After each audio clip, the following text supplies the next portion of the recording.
Howdy once again, it's your Rumble shop teacher, and this time with part 5 of the Tubal-Crane series. I didn't know there was going to be a part 5, but there is, and this is in regards to mounting the Tubal-Crane on the carriage of the lathe to remove and install a heavy chuck. So let's get on with it. Stick with me through the whole thing because there's quite a bit of content here, considering that I thought that I was done with this subject. Just in case you have not watched the first 4 parts of this series, here are the titles if you want to look them up. And in keeping with a very strict policy that I have, I am beating a dead horse to death. Thank you to Doug Pulver, who created this beautiful design here with the crane, and I'm very hesitant to cover the other one here because it's great also, but that's how it looks on the boom of the crane. And this decal is a bit long and will not fit on the boom of this other crane because we got a bolt here and a pin right here. I think I told you some time ago that I no longer like this hook here because I found out that it actually is an agricultural item for leading bulls or horses around, so it doesn't belong on my crane. What am I going to do about that? Well, I graduated from the bowl clip to a safety hook that I bought at the farm store, and I do like this, but then all of a sudden in the mail from Apache Junction, Arizona, Dane Hendrickson sent me this beautiful safety hook, and in order to use it, it's got a swivel.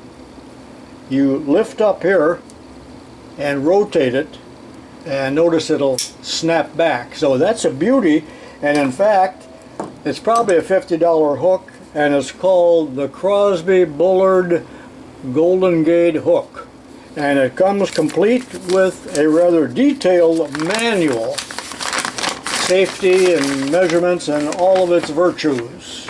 I think it's available in different sizes, but this is just perfect. So this is the one I'm going to use. This is the final decision. I was extremely hesitant about mounting the crane and then have the weight of the chuck on the compound and cross slide of the lathe. People have assured me it's no big deal, but there is quite a bind once I load this up in regards to moving the cross slide. So I still do not think that is a real great idea, but I'm going to continue at least with the video. And I made a mock-up out of wood, you know how I do, just to show how it would fit. And the tubing is 1 3/8. That's the same size that I was using. Boy, that wood swelled from the moisture in the basement. 1 3/8. And this is machined out of solid aluminum. Let me give you another look at that. My friend Chuck up in Detroit sent me this picture. It's an Aloris type holder for the crane that he made, and in this case he has it bolted with T-nuts onto the Bridgeport table. I probably should have made a video clip of me machining this, but I did not. But there'll be some stills at the end showing the different steps. But it's just a block of aluminum with a 1 3/8 hole with a bottom in it so that the tube will not fall out the back. And I cut the dovetail cutters that I got from Randy Richards. And I was planning on mounting it on the left side, but I lacked clearances that I needed to park the chuck on the right hand end of the lathe, so that's why I have it, at least for now, over on this side. And that's the 1 3/8 pipe tube that I'm going to use. I wasn't really planning on this extra space here, but if I did not include that, what would happen here as I swung the crane around, there was interference with the top bolt on the tool holder. So that is the reason for the little extra height that I got right here. Seems like there's always interferences when you make something. So that'll swing around 180 degrees or more.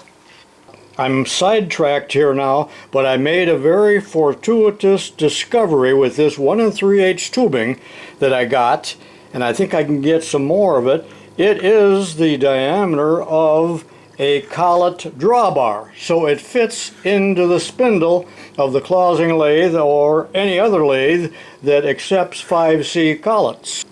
Why am I telling you this?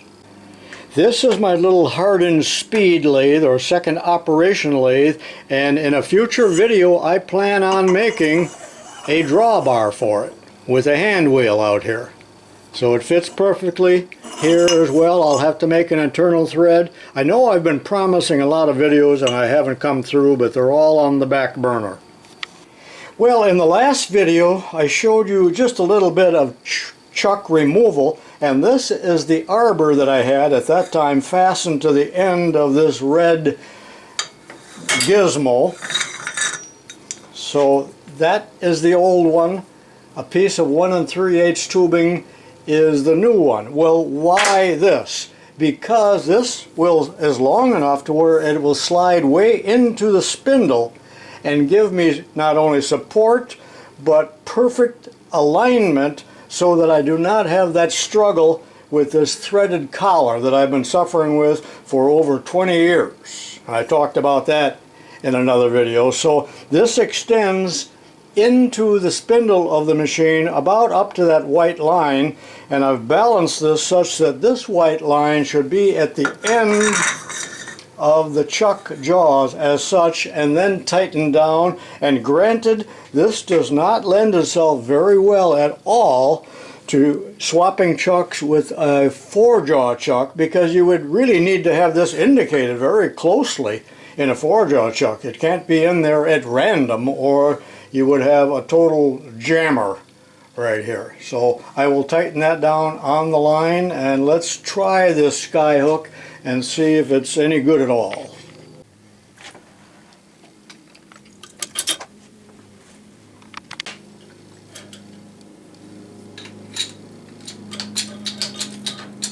That's a little awkward.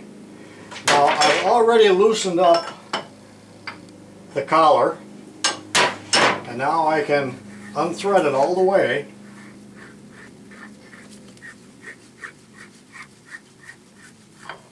Now it might be a safety factor to put a board under it to cover the bed, but don't ever put your hands under that chuck, or the saddle that I sometimes use for mounting and dismounting. But right now I'm going to put this on the right hand end of the closing lathe, and that is where I'm going to park the chuck.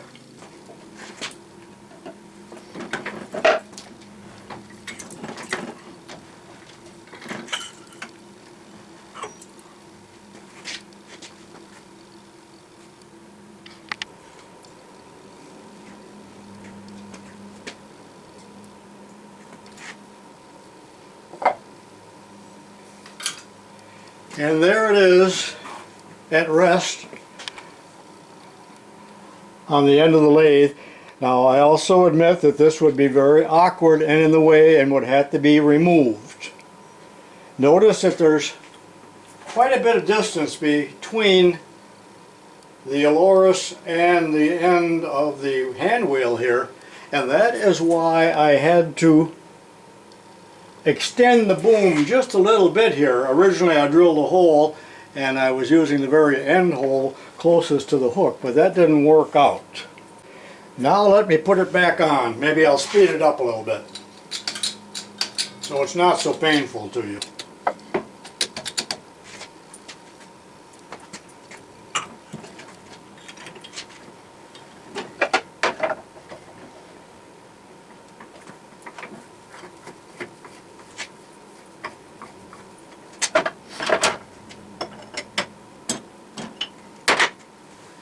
And that's it. It's mounted. That's a 65-pound chuck.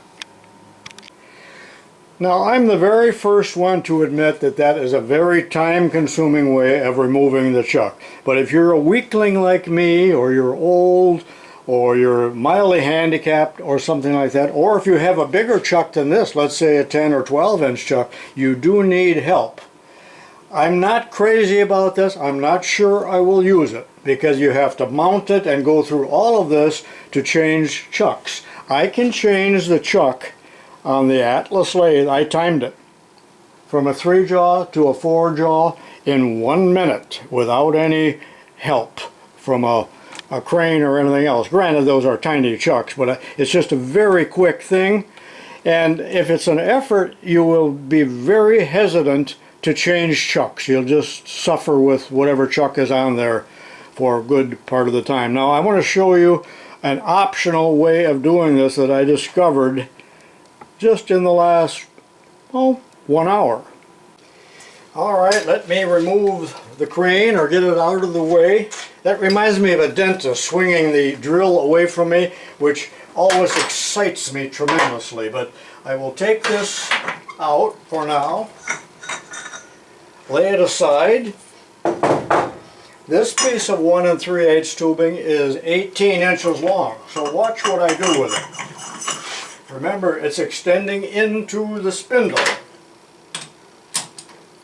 Do you recall in one of my videos not too long ago I told you about the alignment problem here? If this chuck is not perfectly square to the thread and the collar, I just can't get it started. It's a total struggle. Sometimes I'd spend a half hour just trying to get that thread started, and one way that I showed you recently was to hold this Morse taper in the tailstock, of course with a sleeve on there, and tighten this in the chuck, and that gave me that alignment that I needed. However, it seemed like the weight of the chuck overpowered the tailstock. So let me show you this method now.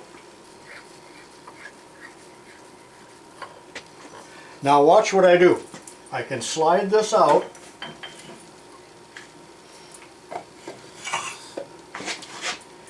and it's fairly easy to handle because I have a handle on each end, and even though I'm a weakling, I am able to lift this off and put it over on the bench or in a storage rack or wherever I want. And that gives me that absolutely perfect alignment. Now I have to be very careful not to damage that internal taper before the tubing gets into the area where I don't care so much. But this is just a wonderful way, and notice how I can slide it around on my saddle. So I can't believe I didn't discover this or think about this back when I was still in my prime.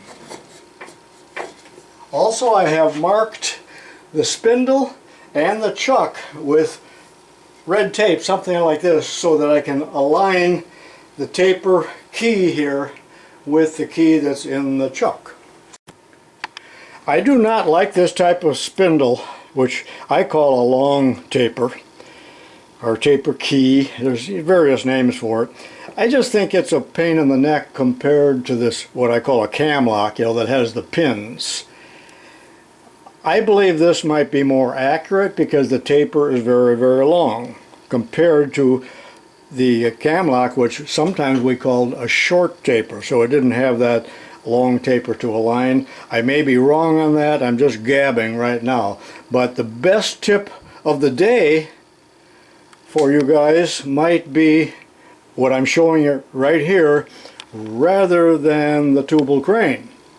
What do you think? Or did you think that the Tubal-Crane fastened to the table back there, like I showed you in another video, was a better method of supporting the crane than what I showed you here on the Allura's tool post? I'm very, again, hesitant on this because of possible damage to the lathe. You took a 65-pound chuck and hang it on the end of a 24-inch arm, and you got quite a bit of strain. I don't know the math on that, but some of you guys do. And back on it goes.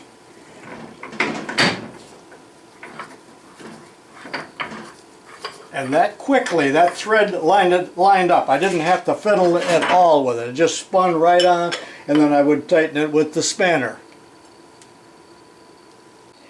Let me wrap up this video by showing you a couple pictures sent to me by viewers.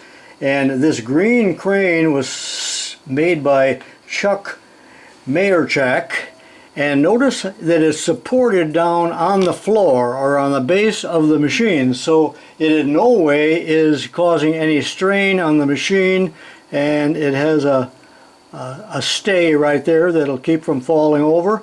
It'll spin around, and he's mounting heavy things there, such as his vise and his rotary table. So that's a very sensible solution there. Thank you, Chuck. And this yellow crane was made by Chuck Kvasnicka up in Detroit. Remember, he's the guy that gave me the closing mill out in my garage, and he's lifting a rather heavy index head. And he's got another vise down there, it looks like, if that's in the view. And he rolls those around on a little cart, and again, that's how he supported it. And I would think that he probably is using it on a lathe too, but I'm not really sure. Thank you to both of you Chucks for sending me those pictures and building those nice machine cranes. Lots of still pictures at the end, so watch those, showing how I made this. Not a whole lot of detail, but should anyone want to construct that type of device, it's pretty easy to make. What do you think of this? Was it a total fiasco? And I know that you younger and stronger guys are thinking, yeah, that's a waste of time. But guard your back with your life, because once your back goes bad, you will suffer with it almost every minute of every day. So be very careful, especially when you're leaning over carrying a weight, leaning over to mount it on the lathe or something like that. It's even a bag of groceries can do that if you turn the wrong way, so be careful of that.